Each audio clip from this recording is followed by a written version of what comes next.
Alright, hello again everybody, welcome to another edition of the Good Bit Podcast. Thank you very much for tuning in this week. What a great episode we have in store for you once again. We are chatting a little bit about the classic, I can call it a classic at this point, the iconic is maybe a better word for it, Wes Craven's Scream from 1996, a wee horror film this week. Not something that I usually dive into, but I had to, and I was happy to, because Scream was chosen by my guest this week. It is my good, close, personal friend, Dom. I was going to say your full name, your official Dominic Littlejohn. By the way, I've always loved your name. I don't know why. Do you ever get that? Do people always say to you, you must be like a performer or something with a name like Dominic Littlejohn? Yeah, I guess it's a weird name. People always laugh at it, Littlejohn. No, but I'm not laughing at it. I'm just... No, not at all. Yeah, strange name. I do like it. Did you ever think about maybe like making a performer's name, like a stage name sort of thing? No, I never did. I suppose like with me and all of my sisters, we all have pretty. Well, I probably have the most common of my family's names. So. Oh, really? Nah, I never did. I always kept it. No, yeah, me neither. I never thought some people like can't stand their name and they don't want that to be on like Twitter and things like that, yeah. and like on programs and stuff. I've never seen the big deal. It's your name. Do you know what I mean? I'd left the. Because you're not Christopher. You're just Chris. I am Christopher by birth. On my birth certificate and stuff is Christopher, but no one calls me that. Right, I thought I'd asked you this before, and I thought you were just Chris, right?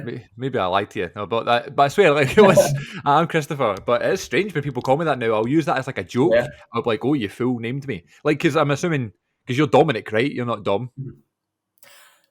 Like literally, no one calls me Dominic, but yeah, I prefer Dominic. Oh, do you really? Yeah, with some like. Because you know me, when people know me well enough, I'm like, call me Dom, I don't care. But if you meet me on the first day and you call me Dom and I've introduced myself as Dominic, I think it's disrespectful. I would never introduce myself as Dom, you know? Exactly, it is disrespectful. You just go on if you're on a first name basis already anyway. That's actually quite brave, never mind nicknaming you, you know? Yeah, because we met in third year it was my third year of doing drama college at NCLan where we studied before. That's how we met. And you had joined a little bit later. We had already been in a couple of years with the class and things like that, and then you were a late joiner. You joined with Dion Fratty and Rachel Keeler on the same day, actually, two people who have already been on the podcast past couple of months, who I'm still, great friends with, which is lovely. You meet someone on that day and you never know how many people you're going to stay in contact with, so it's always nice. Yeah. What was it like for you coming into like that kind of environment, coming into a class that was already quite tight, It's fun. Like I wasn't nervous to join the class because I knew arrogantly enough, I was like, I think I'll get along with them. Right. But it definitely helped, like knowing that because Dion and I knew each other from Langside prior. Of course. She was the year above me, so we knew each other from that way. So whenever I saw her in the audition, it was like, okay, good, a familiar face. Yeah. And then we both found out over the summer that we'd both been accepted. So I was like, okay, good, I'll have a friend going in. So no, it was actually really, really, really easy. So I guess Rachel was the only one going in totally blind because she knew nobody. Of course. Yeah. And funnily enough, the week it could have been the week after, but part of me wants to say it could have been the same day as my audition for BA. I was at a friend's birthday party that night, and Rachel was there. And no we got way. A conversation, but her audition had been earlier. So we were both waiting to find out if we got in. So I was like, well, hopefully I'll see you again in a couple of months, and then we did. It was on the manifesting day, it. Yeah. On the first day, I remember her walking into the campus. So I went up to her and I was like, Rachel, hi, I'm Dominic. She's like, I don't know who you are. I don't know you. And I'm like, we met at Carly's over the summer. And she's like, right, okay, yeah, I remember. That's such a Rachel thing. I don't know you. I don't know who you are. I'm sorry. On the podcast, she was doing the exact same thing. She's like, I'm really nervous. And I was like, why? I was like, you're literally syndrome. I'm an imposter. That's right. I don't know anything about films, which was great. Yeah, I remember that day really well. I don't know why. I don't know if it was just because we were in maybe like a different room than we were used to, but I remember like speaking to you for the first time and stuff like that. So everybody made like a great first impression. And as you say, it seems to be built up this big thing, or you're joining university or you're joining this big class and stuff. But it's not, as long as you're friendly and happy to talk to people and stuff like that, you're going to get on fine. Do you know what I mean? We had a great time. Being at college, do you have fond memories of those shows? I believe we did 2 shows together, right? We did 2 shows together. I guess 3, including Showcase. I guess so, yeah. So fond. I loved it. I loved every second of being there, and I would do anything to go back. I can't believe it's like in a couple of months it'll be 5 years since we started. Jesus. 5 years since that BA year, and I don't know where the time has went. No. It's sad because I really, truly, truly loved it. But I was lucky, I guess, because I had 3 years out of college before I went back Okay. to do the BA. So I knew that this is going to be a really intense year. And then after it, I'll probably never act again. So enjoy it. Enjoy it while it lasts. And it's come to reality, like many of us. My God. You just I don't know. expect it. You kind of just assume, well, I'm going to do this in acting, so why wouldn't I get to do it when I leave? But it's just so, Yeah. the opportunities to do it are so few and far. Just So no, I becomes the love it. norm, doesn't it? It becomes the norm being in there every single day, just like doing, whether it's like the littlest of acting or if it's like this big show you're doing, whether it's like a monologue or whatever. But I like the fact that you're kind of taking out your comfort zone a little bit. Like I remember doing singing classes and things like that, and Shakespeare classes, and these are the things that I just like I'm not happy with and content with whatsoever. I'm happy to have a script and try and rehearse something, but yeah, I just wasn't comfortable with that. And I think you were quite similar to me in terms of the way that you kind of approach things. I don't know if you have like obviously any stories and stuff about trying to do those singing classes, but I always thought like they made me feel a little bit more confident when it came to it. Like if I was to do an audition, I was like, all right, I can do a song. Like, I can find a song. But beforehand, and even now, I still don't think I would be able to pull off like a big singing performance. You know, I don't know if your opinions changed since then. I can't stand singing. I think No. it's awful. I don't really see why we had to sing. Like, I mean, that was a joke in the class that we were in BA singing because we were singing pretty much every single day for the first few months. It made sense afterwards because we realised that we weren't able to do so many of our classes because we weren't sure if the BA was going to continue the next year. So there Of was so much course, stuff going that's on right. to get to do it. So that's why they had to merge us with the MTs. But those first few months, I was like, I've made a mistake joining this course because I'm not cut out for the singing. I hated it. I thought it was humiliating, like so embarrassing. But I also have very little in the way of shame, so I'll get up and embarrass myself, and I'll be in Yeah, on the joke. So no, I would still get up and sing for anyone who asked me to, of course. but I didn't feel like I benefited from the singing classes. I thought I just can't do it. Like that's a skill that some people have or some people don't, and I hats off to the singers, but I ain't one of them. Yeah, sometimes I was like, I just don't understand. You know what I mean? Like just do this, work on Uh-huh. your breathing, and I was like, yeah, like warming up and trying to anchor all your stuff. I was like, it's just not me. Well, that was the annoyed part, right? Where it's like people who were already singers or whatever in the class, they like whether it musical theatre students or whatever, they were trying to give you tips, and it's like we are not on the same. This is it. Stop! Bring it down. Bring it down. Like, we're just not on the same wavelength here. You know, I don't No, know what this means. not at all. But I also found like everyone in the class bar me could sing. Like I always like listening to everyone. I was like, you all know what you're doing. Like I just could never get it. Dom, you're Um, forgetting I was in your class. and I remember you being a good singer. I remember everything. No, Or no, maybe it's because I'm tone deaf, so right. I'm like, if you're up singing, I just assume you can do it. Yeah. If Um, you're going to make that, can I make that jump? I've found like I'd find like character songs, and I'd say, okay, I can do this. But in terms of actual song, like songs from musicals and stuff, it's just not me whatsoever. But hey yeah. ho, we're past it, and they were good memories. The two shows we did was the Libertine was the main one. We actually had like Uh-huh. scenes in it together, I guess. Mhm. You were like kind of higher up member of our kind of society, and I was like one of the group of boys and stuff. We were always trying to like appease you and stuff, and we're kind of scared of you and that. Like that was always such a fun show. That was the SWG3 in Yeah. Glasgow, and it's like now we have like nightclub things there and like concerts and stuff. Like, I'm going to a concert there in November, and I performed in this random warehouse of a venue. It's so funny. Mhm. What are your memories of that show? Having like a character like a king, you were a very royal character, weren't you? Yeah. It was fun. It was a lot of fun. I think he was just insane, kind of Yeah. crazy. I think like which is a similar like I think whenever you watch me acting, it's just like a variation of the same thing, just someone who's not well. Of Which is fun. Like that's always just my approach is just have fun and go for it. course. But I loved that character. I loved um, those scenes, like just being wacky and kind of crazy and encouraged to do that. I think like Ian, who directed us, was so supportive of everyone bringing their own ideas to the table and just encouraging us to go for it and have a good Yeah. time. So I loved that show. And I only came on like sporadically. Mhm. Um, which was good because it was a long run. And I remember you speaking to Dion and Rachel about the last days of Judas Iscariot. Like, to be on that stage for the whole time, the way Rachel, Ross, Ewan was on stage the whole time. Lucy. Like Lucy, yeah, she was the judge. Quite exhausting because it was such a long run. So in take for the Libertine, who Ross, Jack, Rachel, Craig was on a lot. Yeah, there were a few of them. It was just like, and then obviously the girls with Playhouse Creatures, they were virtually never off the stage, and that was a long show as well.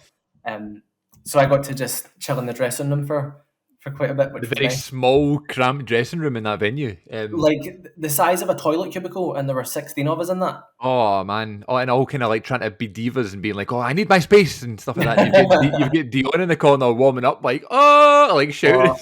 Yeah.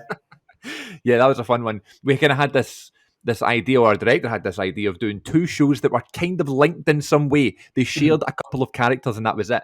And we thought we're going to put both shows on at the same time and alternate nights. And it was a very ambitious thing. I think it was very difficult, but I guess we pulled it off. It was fun. The only downside was that we only got 2 runs of the Libertine in, and like an actual show, you know.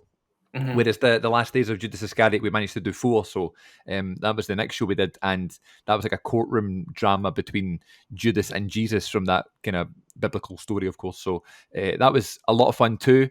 I look back again, as you say, 4 or 5 years ago, and it's like, I know we had the pandemic in the way, but it's nuts. And I'm like, got lots of friends and like my girlfriend and stuff like that right now. Like, she's in the course just now. She's doing like that BA, she's doing the degree and that, and so I'm kind of living vicariously through her and like my best mate and stuff, and like they're telling me stories about stuff that's happening in their rehearsals, and I'm like, oh yeah, like that happened to us too, you know. So it's just nice to kind of look back on those days, and it's lovely to see you, because I've not seen you obviously because of the past 2 years, of course, but also just you know, things get in the way and stuff. And I remember I don't know when the last time would have been I saw you, but you were always, I don't know, a great like sort of laugh to be around and stuff like that. But the thing that always stuck in my head was your dancing, because like I remember, I don't know if you still do it, but you were doing some like dance competitions at the time, and you would do these performances in our class.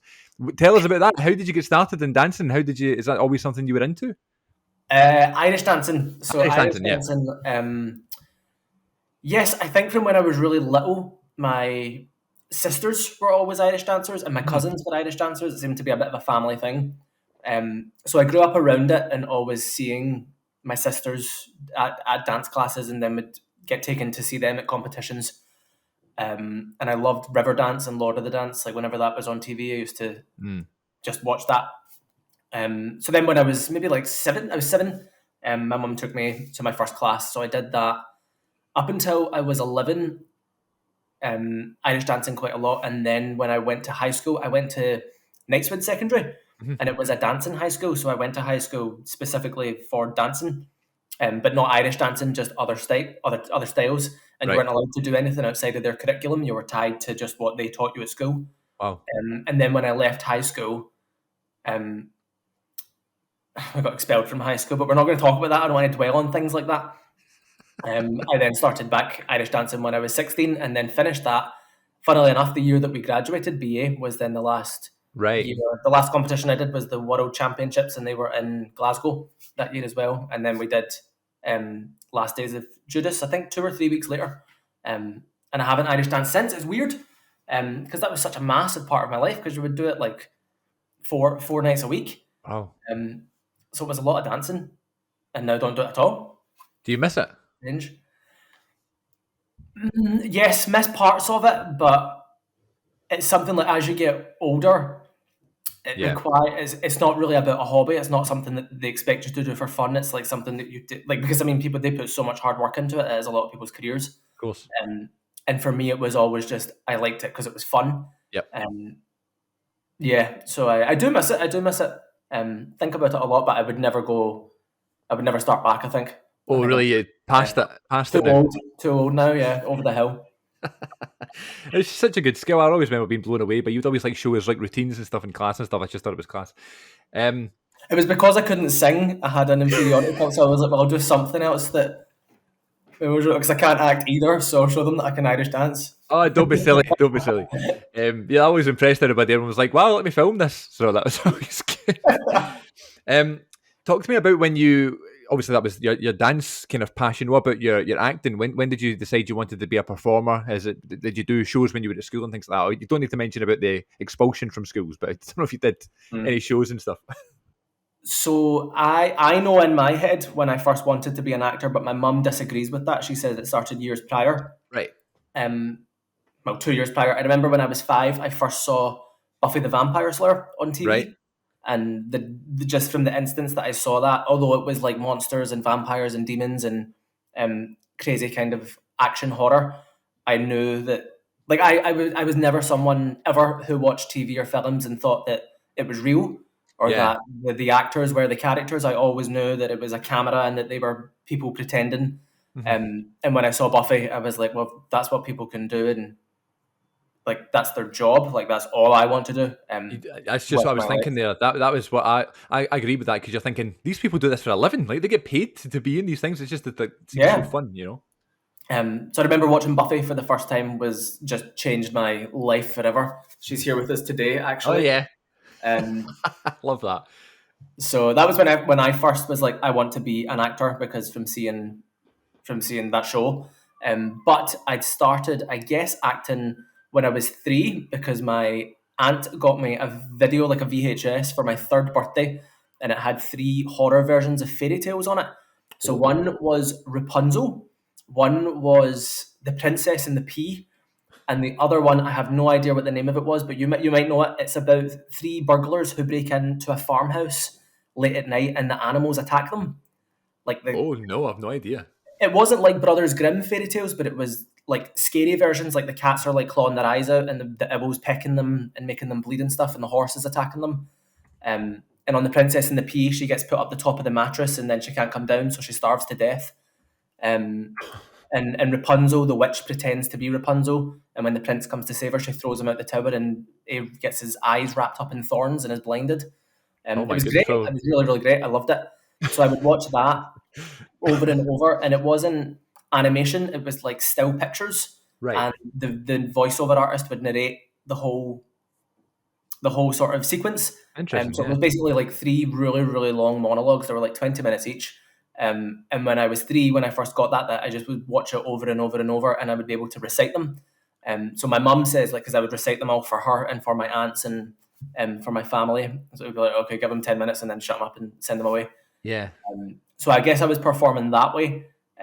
But for me, it wasn't so much about the acting, it was the memorization. I love memorizing lines and memorizing dialogue. Holy smokes, that's right. I forgot about that about you. You were so good at learning those lines. Like we'd have a script one week, and the next week you'd have all of them almost memorized. That's right. Yeah, a very good skill to have. That's the fun part for me. I love memorizing. Probably not the best thing to say, but I like that aspect of it more than the performance. If you know what I mean. There's nothing wrong with that. No, yeah, it's a different aspect of it. My favourite part, memorising everything, learning all the blocking, being showing your marks and your cues, and then just doing that. I guess it's like choreography. I kind of always link it back to dance. Great point, yeah. I would say when I was like 3, that's probably when I started performing. Yeah. But no, I never did any acting. Actually, that's a lie. I did like amateur dramatics and youth theatres and stuff like that. Yep. But Chris, I never felt like they were offering me what I wanted. I wanted to be doing scene work. Right. Not like I'm Dominic the donkey and jumping up and down. The way it's a lot of that. Like whenever you go to these youth clubs, it's hot seating exercises, and then Jesus, like whenever you're doing your degree in acting, you still have to introduce yourself as Dominic the whatever animal and jump up and down. Do you remember on the first day, my first impression of Alison? It was like the instructions were go round the circle. I think Dion had decided that it was the instructions she wanted to do a warm up. Go round the room, introduce yourself with an animal beginning with the same name. She did it for fun, not to take it seriously. Alison was first up. I'm Alison, the air hostess.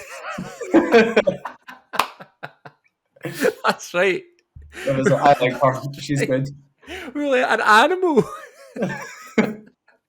The air hostess, that's right. You had to do like a movement, didn't you? And she pretended she had like a suitcase, and she was like, it was a suitcase, and I think she was pouring teas and coffees as well. I'm Alison, the air hostess. That's right. I remember that. That's good. I don't know what I'd say. That's the thing. This is like amateur dramatics, like warm ups and stuff. Like introduce Yeah. yourself as an animal. But then still, like I remember I did like an acting job, like an actual like a paid job after I left. I graduated. I now have the degree, so I should be past all this. I'm doing Uh-huh. this warm up thing, and they're like, oh yeah, for the whole like for the next 2 hours or so, I want you to be the animal that you choose and warm up that way and Ugh. sit at the desk and prep your notes as this animal and only move in the way. And I was just like, right. So I'm trying to think in my head, like, what animals could I be that are quite subtle? And then they would give you the animal, and I think it was like a gorilla or something like that. And I had to like storm around like a gorilla. I thought I was past this. It's just Uh-huh. you never get away from that. I googled Three Burglars Farm horror film, and nothing has come up. No? However, there is like Wikipedia page list of films featuring home invasions. So uh, Oh. there seems to be many, Home Alone It's included. weird because the first two are such famous fairy, like Rapunzel and the Princess and the Pea, but the other one, like that was the story. It was three burglars broke into a farmhouse and the animals attacked them. There weren't people in the house, so I don't know where the people were. Okay, so there's Um, one that's called The Three Robbers, where it might be that. It's like three characters in like black cloaks and they're holding like tools or weapons. So maybe that one. There's also right? one, The Farm, which looks like actually a more recent kind of Netflix kind of looking film. The tagline is "They're dying to meet you," which is actually quite funny. All right, Mhm. well I'm not sure, but that does sound interesting and one that I would look into. Right. I mean, it was for kids. It wasn't for that. It wasn't like horror movie. It was like narrated fairy tales, but it was much more violent, I think, than Than you would expect. for the 3-year-old. Yeah, Yeah, fair enough. loved it. Um, yeah. What about when you first went to the cinema? Can you remember your first cinema experience? So I was speaking to my mum about this because I knew this was going to be a question. So I wanted her to say when if she remembered the first time that I was taken to the cinema, Yeah. and she was like, "I would never take you to the cinema." My mum hates the cinema. She hates loud music and loud noises and all that stuff. So I don't think I've ever been to the cinema with my parents. Really? That's a lie. Sorry. Me and my dad went to see one of the Harry Potters at like 4 in the morning. Once with the first night came out, or was it midnight? I can't remember. Yeah. Um, But no, as a kid, my mum was like, I just don't think you ever did go to the cinema. Interesting. Um, so I had in my head what my earliest memory of the cinema was, and then I googled it, and it turns out that this is actually later than one that I remembered. So my Hmm. first actual memory is Scooby Doo, Right. the Sarah Michelle Gellar, Freddie Prinze Jr. one. Yeah. Um, I love that film. Love that film. So that came out in 2002. I would have been 7 when it came out. So I'm like, surely that's not the first time I went to the cinema. I must have been like either with friends or like for friends' birthdays and things like that prior. Yeah. But I have no memories of being there, and my mum doesn't know either. So I'm going to go with Scooby Doo. That is a film of its time. You know what I Yeah, mean? Like it's so 2002, but that nostalgia kick of it is why I love it. I've not yeah, watched it in a long time. definitely. That must be that is true. But at the same time, I remember I had it on DVD and it was like a kind of green case and it had like Mhm. glitter on it. So anything you picked up, it would kind of fall in your hands and stuff. I remember not liking that, but I just thought it was amazing. I liked the What's New Scooby Doo and all that stuff cartoon. I just thought it was amazing. I thought the animation was so ahead of its time Yeah, in the early yeah. 2000s. But I guess it gets like slandered now. But I think it looks brilliant. Does it? Oh, I don't know. That was a classic movie. I Yeah. loved it. Obviously, Sarah Michelle Gellar, you must have been a fan early on.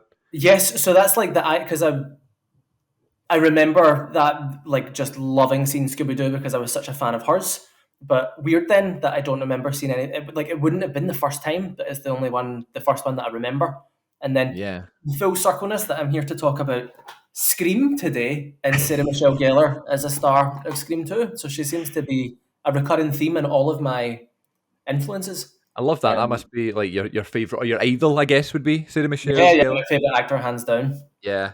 Love her. Um, I don't know why, but I always remember in class one time we were to write about people who inspire us. That's like the official title of the question that we would ask. Like, write about a practitioner that inspires you. I remember Yeah, you yeah, asked, like, can you talk about actors that you like in films and stuff that aren't like theatre makers or don't really have books about them and stuff? And Ian was like, "Well, give me an example." And you were like dead set on, I could write a full essay on Sarah Michelle Gellar. yeah. I'd love you to like do that or do a whole episode just on the works of Sarah Michelle Gellar. I feel like that'd be so interesting. What are your favourite movies of hers that's not Scream? Oh, Cruel Intentions. You seen that? I've not, no. Sarah Was it? Michelle Gellar and Reese Witherspoon. Oh, big! Holy shit, that's big. Yes, that is big. Ryan Phillippe, Selma Blair, Christine Baranski, really, really good 90s movies. Yeah. 90s movie. I think it's an adaptation of Dangerous Liaisons. Um, Right. Very, very good movie. They're like evil step siblings who just want to destroy Reese Witherspoon's life, basically. And they succeed. Oh wow. Really, really good. Love that film. I Know What You Did Last Summer, The Grudge, the Scooby Doo films. Yeah. Have you ever seen Small Soldiers? No. Oh wait, the animated one. Like, yeah, maybe. It's not animated. It's like Oh, right, no, then. the action figures and the Barbies come to life and try and kill. I think I might have watched it when I was younger, if I'm honest, It's but a I great don't movie. remember. But Sarah is the voice of the Cindy doll. She's the voice of the Barbies that are like just insane and like try and murder Kirsten Dunst. Really, really funny one. Which Kirsten is great. Dunst. And then obviously Buffy the Vampire Slayer is Buffy's the main one, yeah. my Kirsten favourite. Dunst is such like an actress at that time as well, but then she had a role in that the Power of the Dog last year, Yeah. or this year, and like she was got so many like nominations and stuff for that role. I Yeah, thought she she's was actually amazing. brilliant in that film. That was good. I thought the film was a bit slow, but other than that, I thought the performances were really good. Right. Yes, what I was going to say about Sarah Michelle Gellar. I think it's gone, but she is definitely someone that. Mate, I don't want to say it. When you say someone of like their time, it kind of sounds like you're kind of taking the piss a wee bit, but I don't mean it like that. Like I do love people who represent a kind of period of time or a kind of generation. You know, like John Carpenter 80s movies and things like that. Like it's not a bad thing that they just like had their prime in a certain time. You know. Yeah, totally. And I mean, Buffy was a huge show, you know, and as you say, that was one of the first things you watched as a young boy. Do you still go back and like watch reruns of Buffy now? Do you still one of those ones you watch on repeat? All the time. Yeah. Do Any you other watch shows Buffy? like that? No, I've never seen it. I've never watched it. It's always been on my list because my dad loves it, so it's always been on my list. Right. So, It's yeah. literally, it will change your life. It's fantastic. We should The have. first season is very much of its time. It's very like Right. 90s high school, almost cheesy, but purposefully so. 90s Um, cheesy, you know. 90s cheesy, yeah, but good cheesy. And then when it hits the middle of season 2, it becomes just the greatest drama series of all time. What other like films or TV shows can you binge and rewatch all the time? Over and over and over. Yeah. So there's Buffy, there's the spin-off series Angel. Have you ever seen that? I've never seen it, but I know of it. That's a rewatch. And most recently, I've just been rewatching Big Little Lies Oh yeah, and very good. Westworld are the two that I've just been going over and over. And Homecoming, have you seen that? I feel On Amazon? usually I'm quite good at this stuff, but like I feel like I'm really falling behind here. Are you like more of a film fan or a TV fan? I tend to be. I think it's my attention span. I've not got the best attention span, so I feel like it's easier to like watch the film and then it's done. Like I've watched it, whereas like TV shows I struggle to keep up with if there's loads of seasons. Mhm. You know, but I still enjoy TV shows. I like getting invested in the stories and stuff because like you can take more time with the characters. But I'm more of a film watcher. Yeah. Right, I'm TV. I love Right. watching TV shows. And when I find one that I like, it's just over and over and over Constant. again. Yeah. Yeah. So Big Little Lies, Westworld, and Homecoming are the three right now that I'm Nice. can't stop watching. I like that. Did you have like a lockdown kind of show that you watched? Now everybody kind of started a new series or whatever. Yep. So that was season 3 of Westworld. That Cool. came out the first week of lockdown. It came out on, was it the 15th of March? And when did lockdown start? Was that the 12th? Something like that. It definitely Something mid. like that. Yeah. So I would stay up till 2 a.m. on so Sunday night into Monday morning at 2 o'clock on Sky Atlantic. It would air Oh, like automatically with when it would air in America. And that was season 3 of Westworld. So that was a great 2 months of looking forward to each episode. The series Little Fires Everywhere with Reese yes. Witherspoon and Kerry Washington. That was a great lockdown watch. Season 2 of Homecoming. And that may have been me. Finished 13 Reasons Why. Loved that show. there's a big one. Yeah. And I guess that was it. I'm not like people love their like the true crime ones. I think they were the massive ones through lockdown, like the sort of the podcasts that then get developed into like Netflix documentaries and Yeah, stuff. like the real life stuff. Yeah.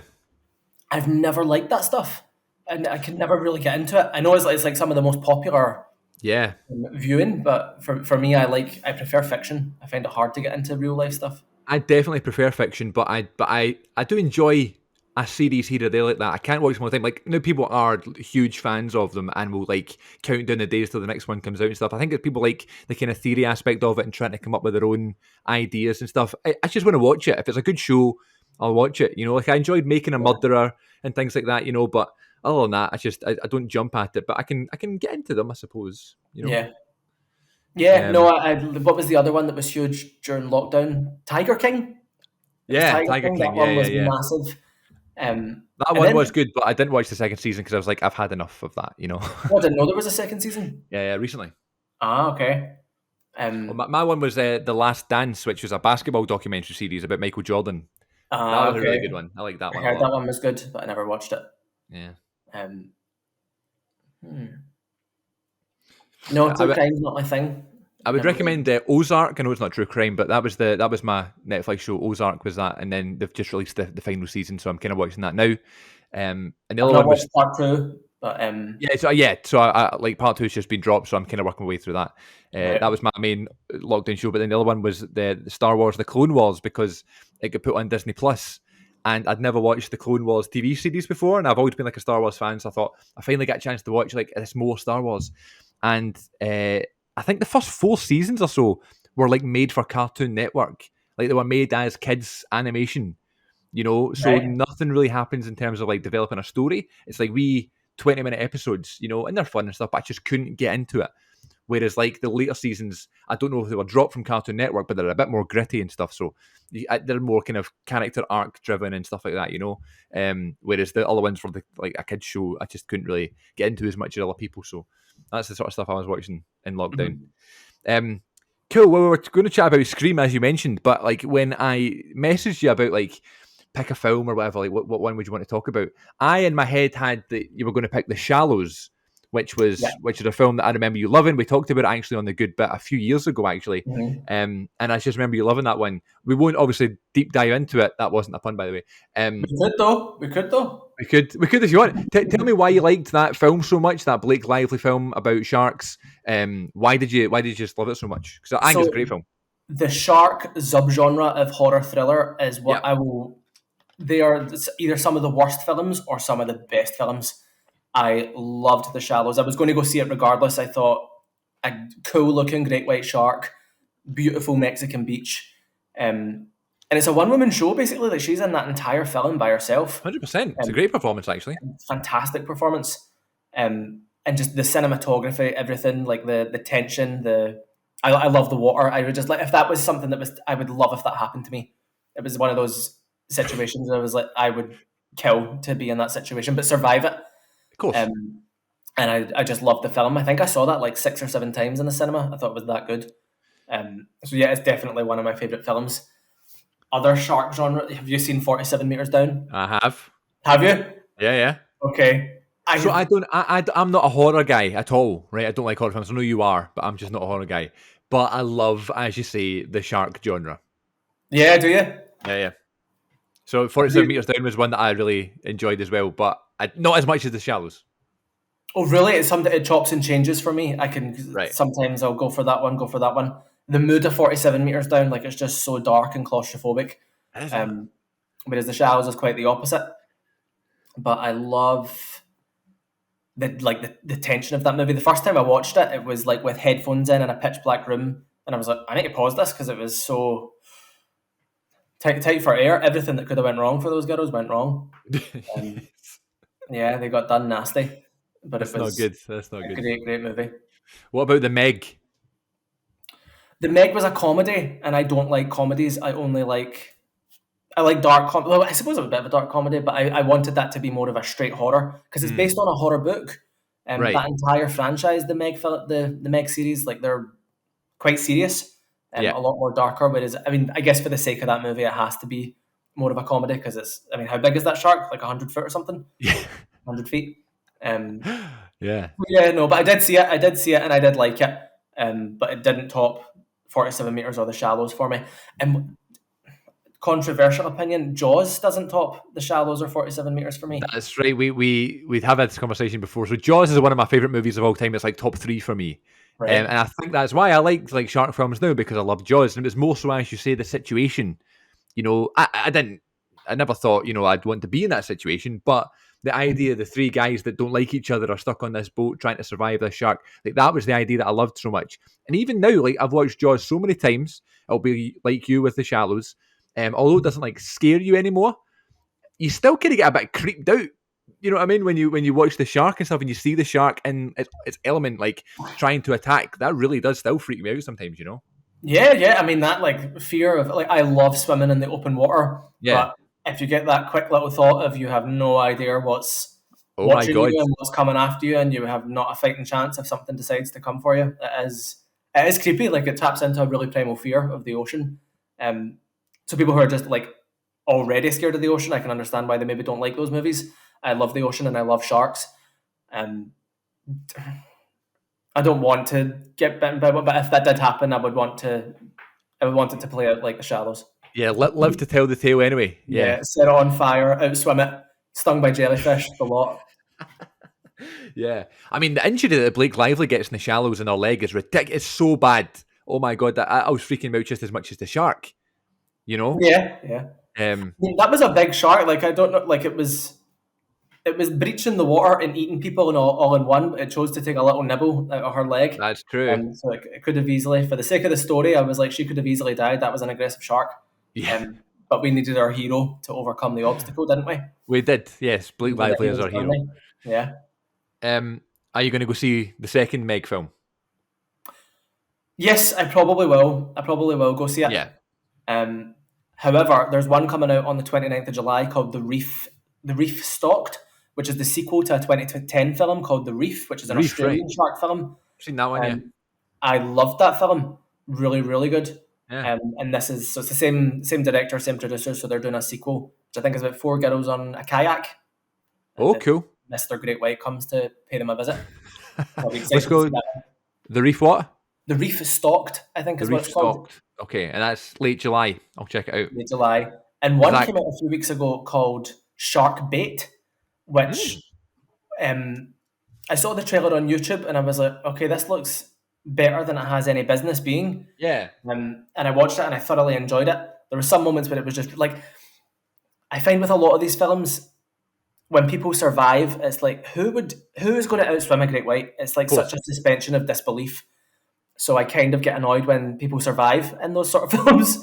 Except for Blake, she deserved to survive. She played it smart. She's like a convincing shark survivor. Yeah. Yeah, but like with the film Shark Bait, that shark was eating her jet ski, it ate everyone around her, and she still managed to get herself to shore safety. But I enjoyed it. It's a fun one. You need to suspend your disbelief, especially in these films. And fantasy things have such big followings. Game of Thrones, Lord of the Rings, Star Wars, Harry Potter. You need to just go with it. You know what I mean? Yeah. There's no point going that he wouldn't really use a magic wand. You know what I mean? Like you have to kind of go for it. You're watching the film. You're part of the journey. You know. Totally. Are you a fan of all of those? Yeah. Yeah. Yeah. I've not watched Lord of the Rings in maybe 15 years. I watched them all when I was wee, and that was it. I never grew up with them. So I really want to go back to them. Same with Pirates of the Caribbean. I just watched the first one again recently.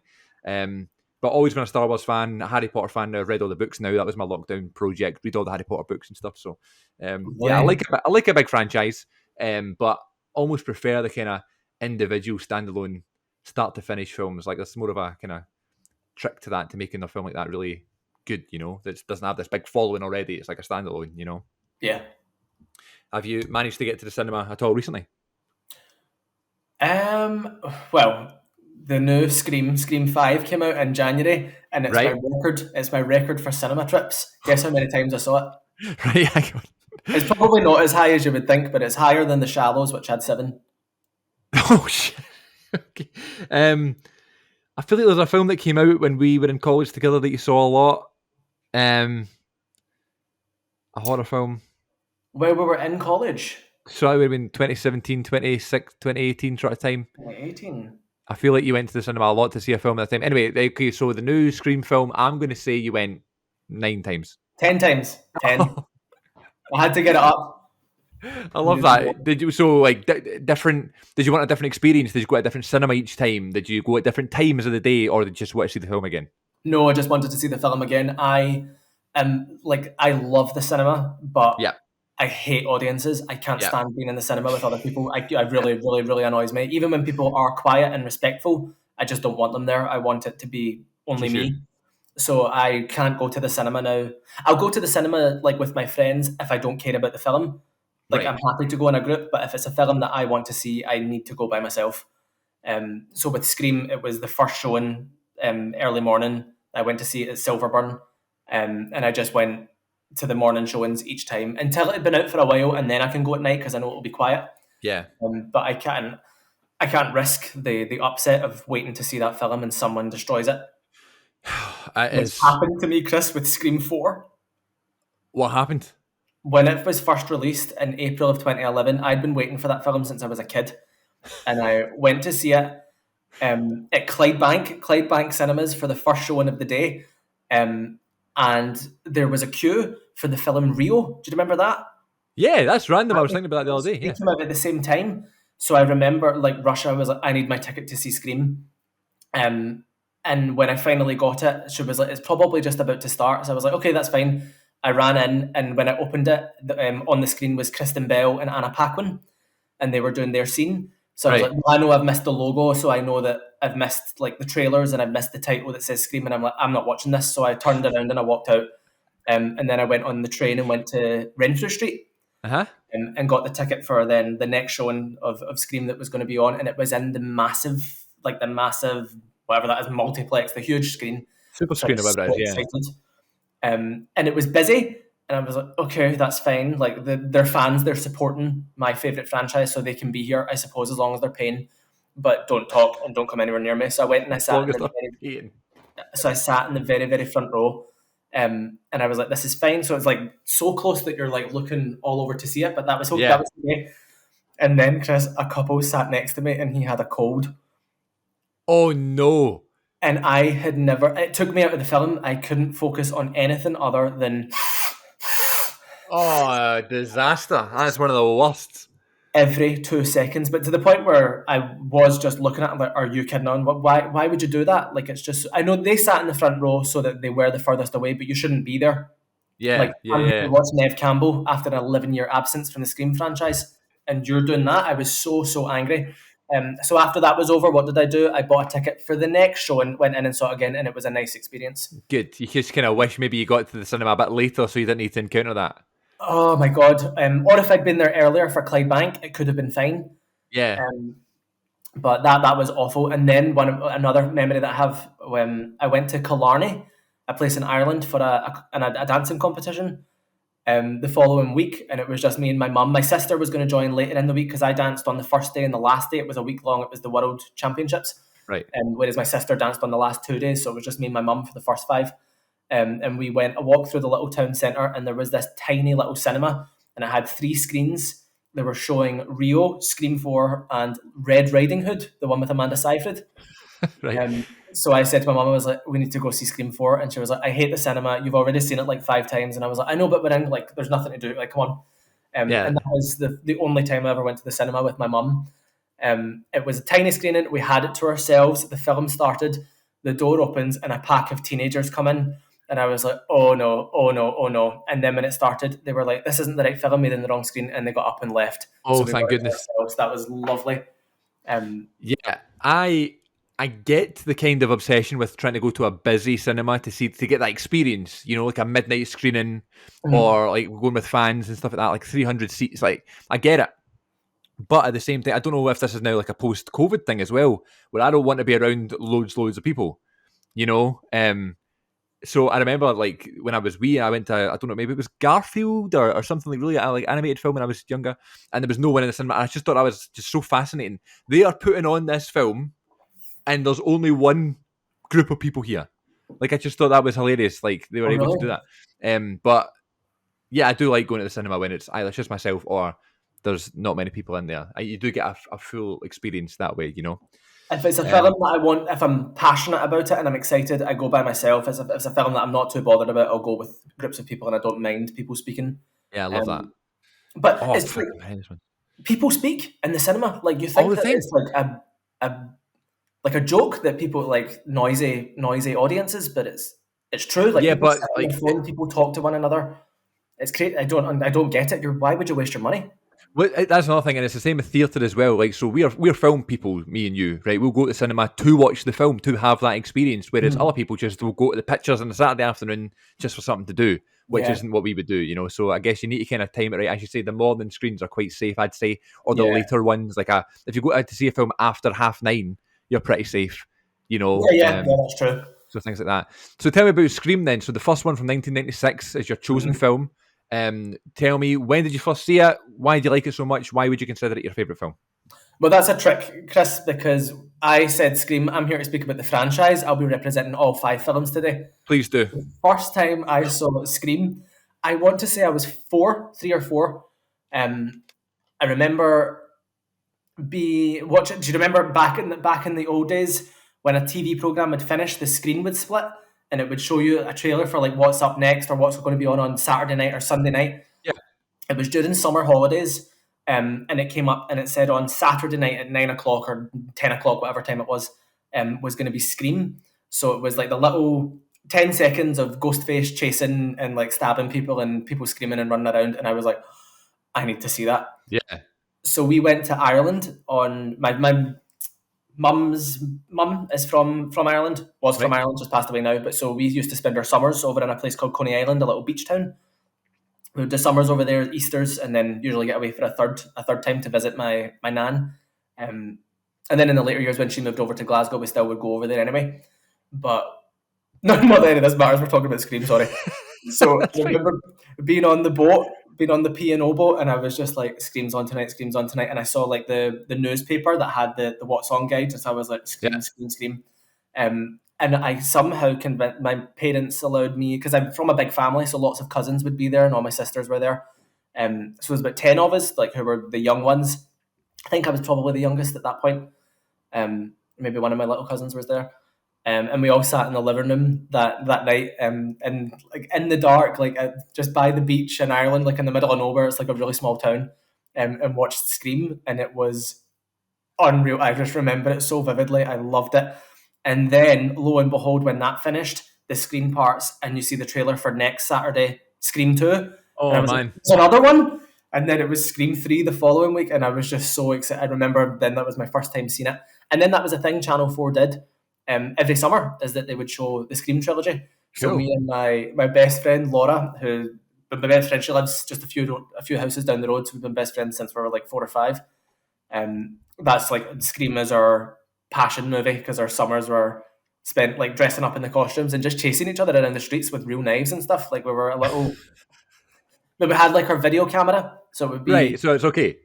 yeah, we were making Scream 4 before it was a thing. Love that. Tomato Yeah. sauce everywhere. It was a lot of fun. Um, so yeah, that's my first memory of when Ireland was my first time seeing Scream, and then my more vivid memories of it would be during the summers where it was like the Scream binge. Yeah. Loved it. So at that stage when you were watching that for the first time, were you already like a horror film fan, a kind of slasher movie fan, or did this kind of like this make you a horror fan? I would say it made me a horror fan. Okay.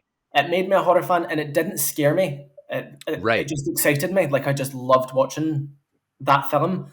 However, when I was maybe 5 or 6, I remember watching Halloween H2O Mm. with my Right. mum and one of my sisters, and I thought I was having a heart attack. I was terrified of that film. Michael Myers, just the mask. Like I was like that. He's horrifying. Mm. The walking, like not needing to run after anyone, just walking, and he always catches you. The massive butcher knife, the boiler suit. I thought he was like he's the scariest, hands down for me. So that traumatized me, and I couldn't sleep for a long time, just thinking that he was coming in to murder me. And then when I got over that, which didn't take me too long, but getting over Michael Myers, I have been invincible to horror ever since. Nothing can scare me, and nothing will. But I love them. Like they are. It's just my favorite genre. Yeah. Always. Do you like obviously like the mainstream ones like Scream 5 and stuff like that, but even like the kind of lower budget, kind of like silly ones that go straight to DVD and stuff, are you still like you love them too? Yeah, yeah. Like I'm I feel actually. like there's a big like following for that stuff, you know? Yeah, yeah. There's a massive following. Yeah. People watch. I won't watch it if like it doesn't look good. You know, Okay. like I'm very specific. I don't love like maybe I'm not. Maybe it's like very selective ones that I am very passionate about, and ones that I'm like, I don't really care for that. You Yeah, know, no, that's fair. So what did Paranormal you? Activity creeped me out. That one was actually really creepy when it first came out, and people I, don't. People are like, no, yeah, but the I've first refused to one, watch it. I've refused to watch it because it just looks, the idea of it like just looks really scary. So I you've know it's not going to seen freak it. me out. No, no, I don't want to. Watch it. I don't As know. they I go just on, they become a little bit more um movie-fied, if you know what I mean. Like you can, commercial. Yeah. yeah, but the first one especially is just so basic and so well done. It's really really creepy. Okay. Um, Cool. but then you might be fine. Yeah. What did you make of Ghostface himself? Because obviously, like that's the kind of iconic mask, Yeah, right? And you'd see like, it must be top 10 most dressed up as for Halloween costume must is be right. Ghostface, right? What did you make of the character? Loved it. Loved him. Yeah, he's great. Funny, witty, scary, sinister, and then brutal. Human, like whenever Ghostface is on screen and running after people, he always falls, he always gets hit. It's just like a real person chasing you, which Yeah. sometimes takes the scare away. Like Michael Myers, like nothing you do will he's impenetrable, whereas Yeah. Ghostface isn't. Ghostface is always a person. Um, which makes the guessing game more fun because you know it's going to be one of the characters that you've seen. Usually more than one. But yeah, I do like Ghostface because it's a different person each film. It's never Yeah. the same one, which is fun. That's a good point. Um, Yeah, I always liked the way that Ghostface would chase someone because they was wearing the kind of long black cloak, so it would kind of like fly about the place as he was running, and that was almost kind of creepy in its own right. The Floating kind ghost, of yeah. the big movements towards you. It wasn't so methodic like Leatherface was. Oh yeah, yeah. But Have you yeah, seen Scream? I've seen Scream. Yeah, I've seen it. I watched it for this. Yeah. Did you? Okay. Yeah. But I had seen it previously. I'd seen it one time when I was maybe a teenager, and it did scare me a little bit. Like I remember the scene where like it's in the car and he's behind it and he's coming into the car and stuff like that. And I was just thinking every time for a while I would like look in the mirror and just be like thinking there was someone behind me, and I don't know Right. why. Because it's just such a silly mask and idea and stuff. But like that opening scene is iconic, obviously, but it is. I actually forgot watching this time how brutal it is. Oh my Yeah, god! yeah. I Um, think it's probably the best opening to any film ever.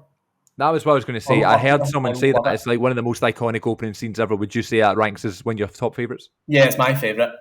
Yeah, I love it. Everything about it. The pacing, it establishes her isolation so well. Oh Drew yeah, good point. Barrymore's acting is excellent. Um, and like the kind of just increase in tension and horror when she realizes that the guy she's flirting with over the phone is actually watching her and is going to kill her. It's great. It's really, really great. I love it. That's kind of a kind of like seductive voice he puts on, isn't it? Like on the phone, and I guess that's on purpose, Yeah, yeah, yeah. Um, but then when you see, because obviously when you first watch it, you don't know the twist. You don't know that it's going to be like one of a spoiler coming up here that it's like her boyfriend or whatever. It's like you think it could just be this killer. You don't know what it's going to be. So when you hear the voice and you match it to the face and the costume, it just doesn't kind of make sense at first. Mhm. Which is actually really interesting. You It's a mentioned Drew recorder that Barrymore, they use. It's a little device right? anytime they speak. So every ghost face has the same voice.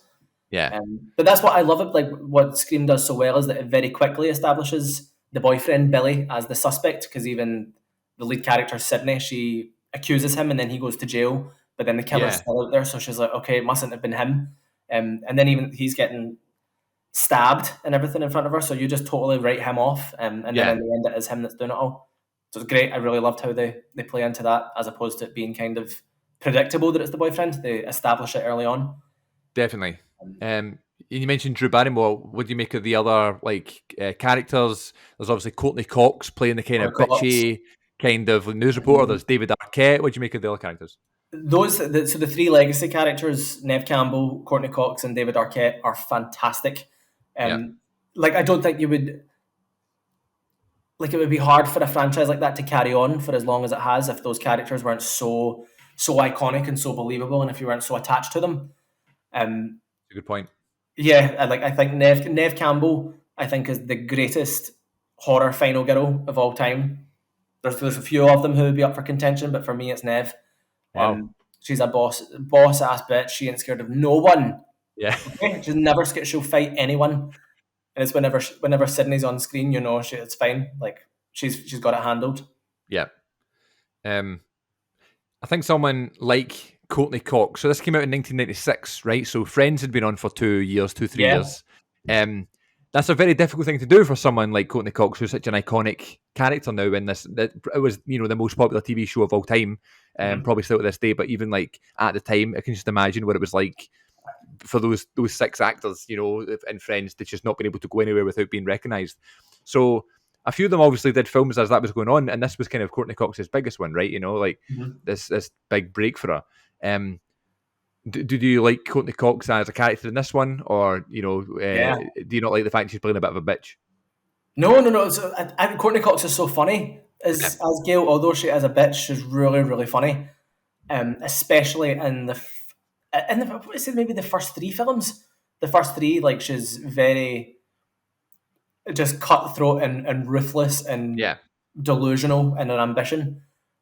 So she's great. Like, you love Gail. Like, you don't want anything. I wouldn't have been surprised if she died in the first one. Yeah. Because a character like her just never usually makes it out. But then she survives again and again and again. And then by Scream 4 and Scream 5, so much time has passed. She's a lot more jaded and a lot more well-rounded. And Courtney Cox is phenomenal. Like, I think she's just a terrific actor. But especially in Scream 5, she gets a lot of... That was my only downside about Scream 5, because I loved it. I really, really loved it. But Neve Campbell, Courtney Cox, and David Arquette aren't in it nearly as much as they should be. Right. But when they are in it, it's effective, and they get some really great stuff to do. But no, I love Courtney. She's amazing. Gail is phenomenal. Yeah. What about David Arquette? He's like the funny, kind of daft, clumsy kind of guy. Yeah, the clumsy character in the first one. Maybe the first, actually, the same, like, quite similar to Courtney Cox. Their characters are... Yeah. There's similarities throughout the original trilogy, and I didn't care for Dewey. I was just like, he's a pain in the arse, he's really stupid, he wouldn't make it out, like, he's been stabbed like 20 times, so why is he still alive?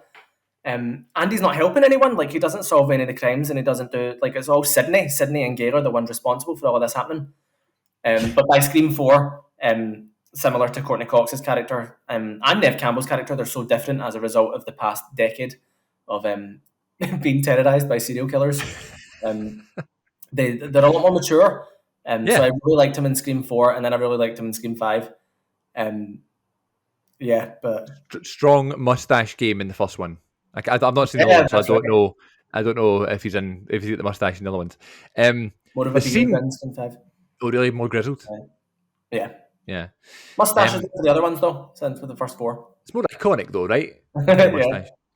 The scene where she gets... Is it Drew Barrymore's character? No, it's not. Who gets crushed in the garage door? That's Rose McGowan. That's Tatum, Sydney's best friend. OMG. What? I'd totally forgotten about that scene. I think it's probably my favourite moment of the film. Either that or the reveal of seeing her, like, hanged. Like, I was just so like, whoa. I had it in my head.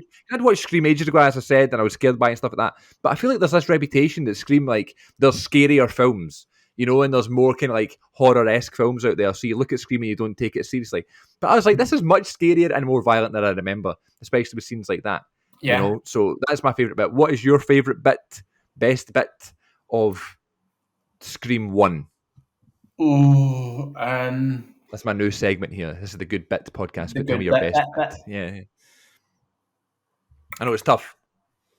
I'm going to go with the opening. I think I've been my second choice probably. It sets the entire tone of the franchise, so I'll go with the opening of Scream 5, of Scream 1. Sorry. I think it's great. Really, really love it. Do you know why she was the opening kill? No. She was originally supposed to play Sydney. She was cast as Neve Campbell's role, and then wasn't able to do it for production schedule conflicts. So then they had to recast. So then she wanted to be a part of the movie because she loved it so much. So she got killed off first. So it was billed as, like, I think audiences going in thought that Drew Barrymore was the star. Yeah. But it's actually Neve Campbell. So it was a total shock, Yeah, it's a shock to see someone like her get killed so early. Because, Drew Barrymore was such a big actress at the time, right? Yeah, she was huge. And do you know who was originally offered Sydney? No. Guess. Mm-hmm. Jennifer Aniston? No.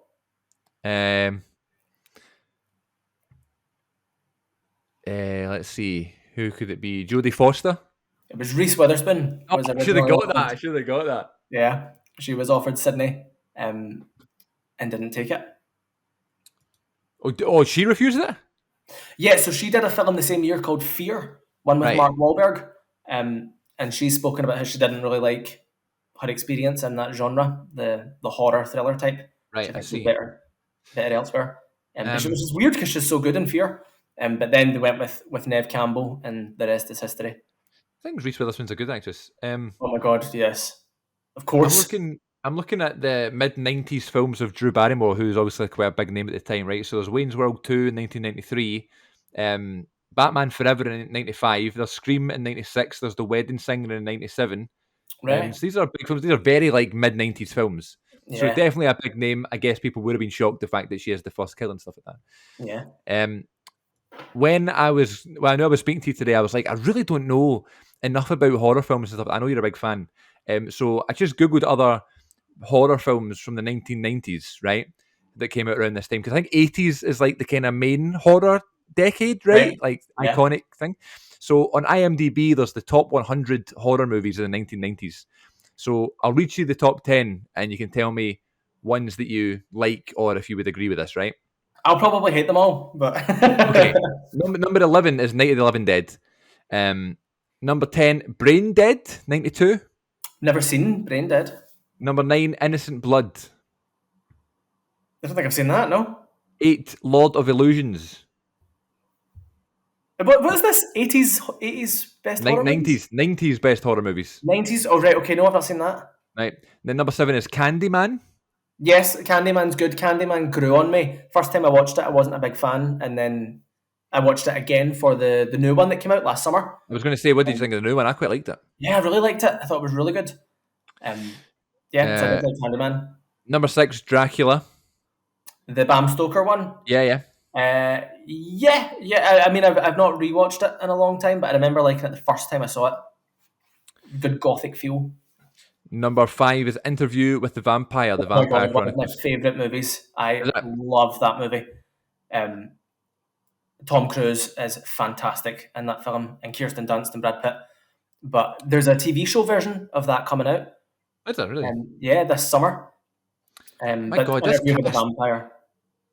Brad Pitt, Tom Cruise, Antonio Banderas, Kirsten Dunst. Jeez, oh. Kristen What? Slater, Tandy Wayne Newton. Wow. Yeah, really, really amazing cast. Number 4 is Chronos. Number Photos. 3, Jacob's Ladder.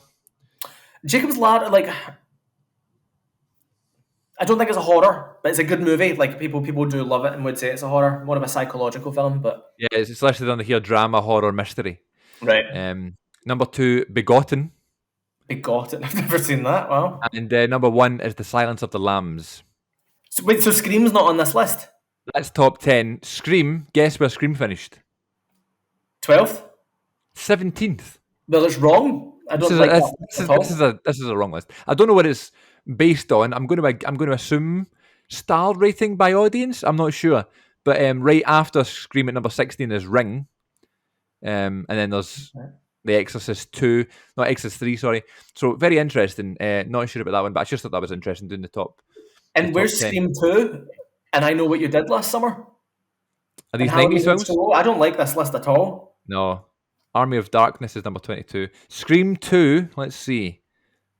I'm going to miss it. 7 is not a horror film. No, it's not. And I wouldn't say that The Silence of the Lambs is a horror film either. More of a thriller though, right? With that. Let's see. All right, I can't see Scream 2. What do you make of the Blair Witch Project? Oh my god! So I watched the Blair Witch years ago when I was a kid and was just like, I don't get it. And then I'm sure when I was a teenager, I tried watching it again because it's like one of the classic horror films. And again, I was like, no, I don't get it. I watched it last year, and then again a couple of months ago because I just like rewatching things. Yeah. In the right environment, the Blair Witch Project is a fantastic film. If you're by yourself and it's dark and there's no distractions, if you've got your headphones in, it's a really sensitive film because it's like the original kind of found footage shaky cam. You don't see much Rustle in the woods and stuff like that. Yeah. So much of it is like the paranoia and the sounds and and everything that's going on in the woods. It's actually a really scary film in the right environment. But I think if you watch it with someone, you'd probably just laugh. Right. Well, we did in lockdown 2021. Me and my old co-host Aaron, we did like a kind of series of like weekly films and stuff, and we were trying to make sure we watched new stuff, you know.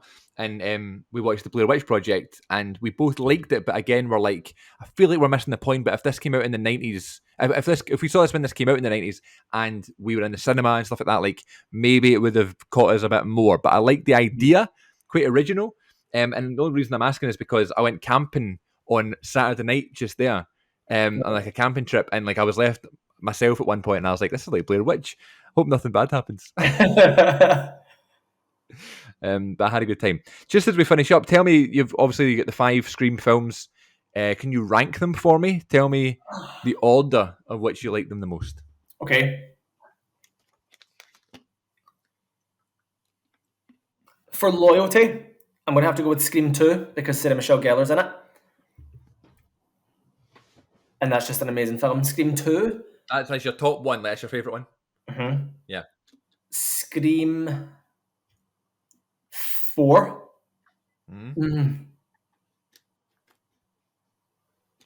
Chris, this is hard. I know, it's always so difficult, isn't it? Especially when you love the franchise. Scream 4, Scream 5, Scream 2022, Scream the original, and Scream 3. That's what I'm going to go for. Now, you love all of them though, right? I love them all. Yeah. That is tough to kind of rank your favourite kind of franchise. But I've only seen the first one, so maybe what I'll do is I'll go through them, and especially Scream 2, because I feel like I feel like I know Scream 2 more. I was like, I've seen poster of it more, you know? Right. But yeah, no, that sounds good. What else would you like to say about Scream? Like, what does it mean to you in terms of a franchise and as an original film? As a fan, I think it's the greatest franchise ever. It's my favourite franchise, and the only franchise that I would be very passionate about and invested in. On the film side of things, definitely. Love it. I think it's so good. Doesn't get old. Timeless classic. And it's so good that they've got films for like each decade. They've got ones from the 90s, 2000, 2010s, and now 2022.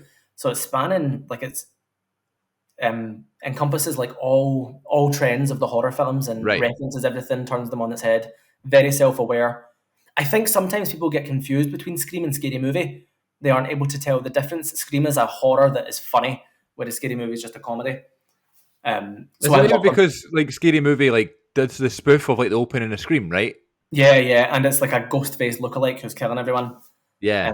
So a lot of people are like, "Oh, but I love Scream. It's so funny," and I'm like, I don't know if you're thinking of the right movie. So no, I love them. I think they're so good. I can't wait for Scream 6. It'll be out next year. Oh, really? That's coming out so soon? Yeah, 2023 March it'll be out. I don't think we've got confirmed. Like, I know Nev and Courtney will be back. I know they will. They wouldn't do that to me, but it's not been confirmed yet. But the rest of the survivors from Scream 5 are back. So we're excited to see it. What films that are coming out are you looking forward to, or series that you're looking forward to? The Morning Show. Did you watch that? Oh yeah, well I haven't seen it, but I know of it. Yeah, it looks good. Really, really good. Reese Witherspoon, Jennifer Aniston, love it. I didn't include that in my It came out just before lockdown, and then as lockdown ended, the second season came out. So I can't wait to see that. Westworld season 4 starts in 3 weeks. So that's exciting. Film-wise, we've got The Reef Stalked coming out, which I can't wait to see. And that might be me. Bed Rest is a horror film with Melissa Barrera, who's the lead actress in Scream 5. So she plays a pregnant woman who starts to be terrorised by something. So I'm thinking it's going to be like a Rosemary's Baby type thing. Okay, that sounds good. So I'm looking forward to seeing that. I think that's me. Sorry, I have to say, because you asked earlier when the last film that you went to see in the cinema that you loved seeing, did you see X? No. Oh, yes, I did. Yes, I did. It was, insane. I loved it. It was so good. And it was oh my God, I totally forgot about it. It's like they're making like an adult movie on a farm, and then the people on the farm don't like the fact they're making that movie. Well, I think that the wife likes it a little too much. And That's right. Starts to go on a murder spree. So the young actress in that, Jenna Ortega, she's one of the leads in Scream 5.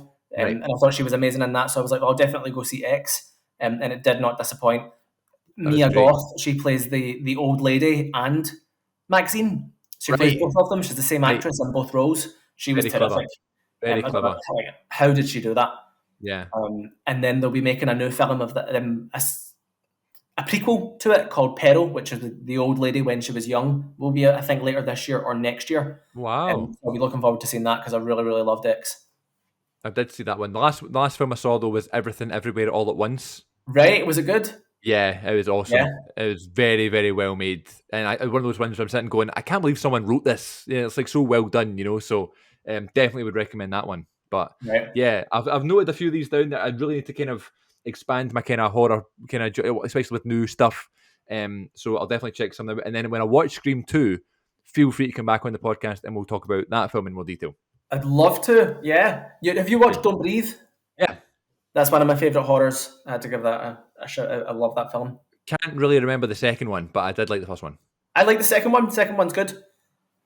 Evil Dead. Have you seen that? The one with... Never seen that. With the same director, Fede Alvarez, did it with the lead actress from Don't Breathe, Jane Levy. They both did Evil Dead before Don't Breathe. It's a really, really good one. Did you see the new Doctor Strange film? No, but my best friend Laura, she loves, she likes a lot of the Marvel stuff, and I'm not. I've never, I remember going to see Avengers Assemble or Avengers Infinity, and I was like, don't get it. It was like watching a video game. I understand they're the most popular for that. Like, people love those movies, but it's just not. It's not you, me, if you know what I mean. Like, you can appreciate it, but it's not for you. I get the appeal, but I wouldn't be excited to see them. However, I loved WandaVision. Yeah, that on Disney Plus, and Elizabeth Olsen is fantastic. Yeah, she's done it. So good. Everything that she does, and I really like Benedict Cumberbatch as well. So I'm like, I should go see it. The reason I ask is because it's Sam Raimi, and it was quite. It's not a horror film in any way, but there was kind of some horror elements to this one, which Marvel don't tend to do. So if you're going to watch any, I feel like that's probably going to be one that you might like. Right. But yeah, I wouldn't. I mean, there's so many of them. You know what I mean? So it's really hard to follow. But that'd be one I'd kind of recommend to you. But yes, thank you so much, Dom. It's lovely to see you. And it's lovely to see you. Thank you so much for having me. I don't feel like we've spoken nearly enough about college. We've got so many memories to talk about from that. I know, but it just flew by. These conversations always fly by. So I'll definitely get you on again. We'll chat some more when I watch the other Scream films and any other modern day horror film. Good. I want you to watch all 5 of them by the month. Okay. I'll tell you what, I'll do that and then we'll rank them. I'll rank them against yours. Okay, cool. We'll do it. Okay, cool. Thank you for listening, everybody. Take care of yourselves and we'll catch you all down the road.